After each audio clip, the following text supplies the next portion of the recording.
Namaskar, everyone. Thank you for joining. It's amazing that you can chant from a divine space and enjoy the vibrations of the mantras through your body, healing, creating well-being. It's amazing. And then in meditation, if you really connect with the inner space, you can nourish every cell within you. You can revitalize the nervous system, strengthen the nerves powerfully.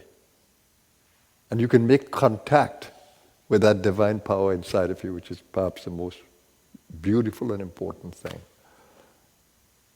I can't tell you how incredibly beautiful meditation is for me.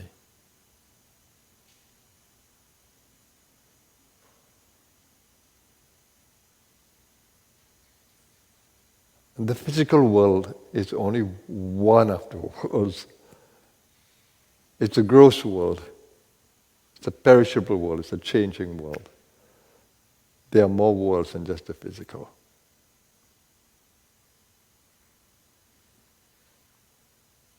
There are more levels of being. And there are beings there who can nourish you, who can lift you, who can support you, who can guide you. If only you can touch the inner space. When the Christ said, "In my Father's house there are many mansions, I go prepare a place for you." He's speaking about lokas.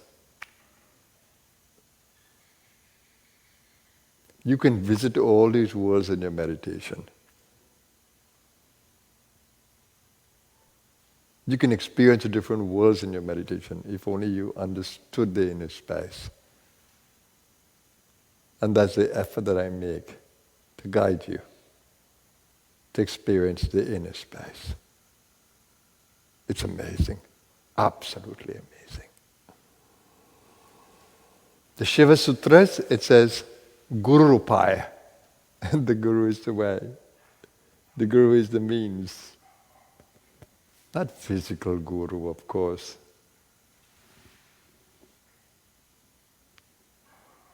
The Guru Gita says, Dhyana Moolam Guru Murti, that the root of meditation is the Guru's Murti.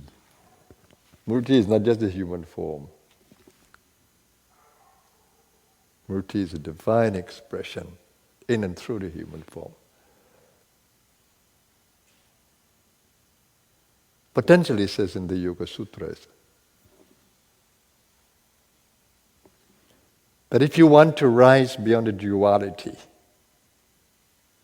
focus on anything that is beyond duality.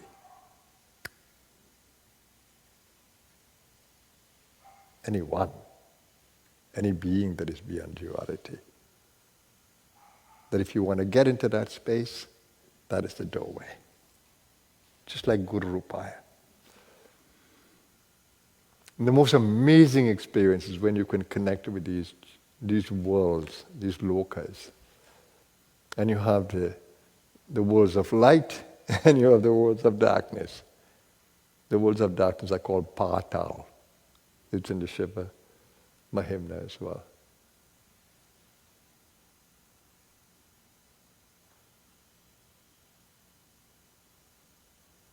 So when those people who live in the darkness, when they leave the body, they're not going to celestial worlds.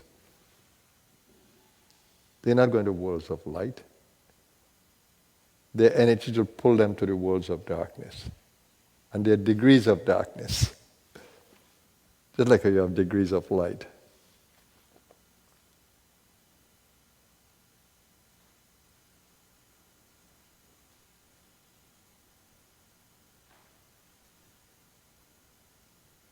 In this particular year, I'm going to really, really inspire you as much as I can. I'm really going to help you as much as I can, guide you as much as I can.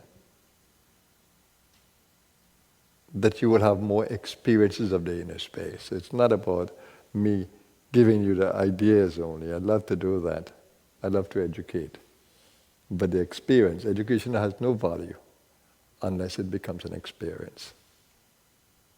And the Upanishad says there are 3 stages to wisdom. First you listen to the revealed message, the inspired message. Then you make sure you understand it clearly. Listening is shravan. Listening, contemplating carefully until you have a clear idea intellectually of what you have listened to. So there is conversation, there is discussion, there is contemplation until it's clear. And once it's clear now, you go after the experience. You want to bring it into the experience. That is, the contemplation part of it is called manan. It's the activities of the mind, man. And the experiential part of it is called nididhyasana. Assimilating it in your being. So the inner world is fascinating.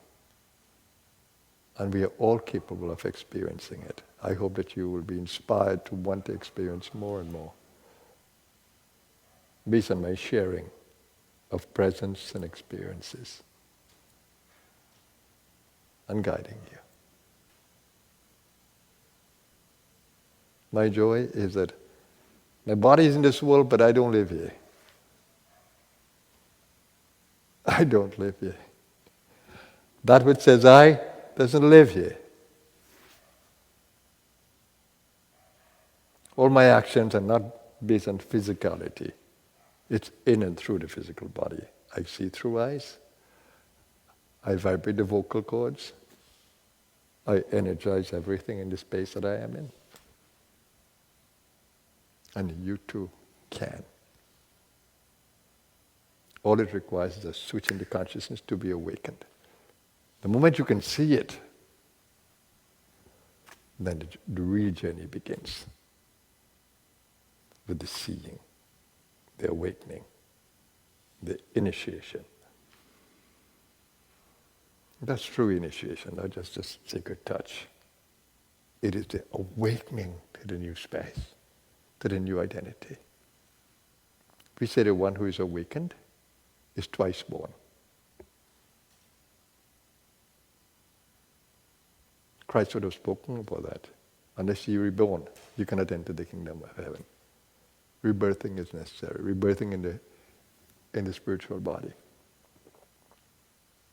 But we'll talk more about it.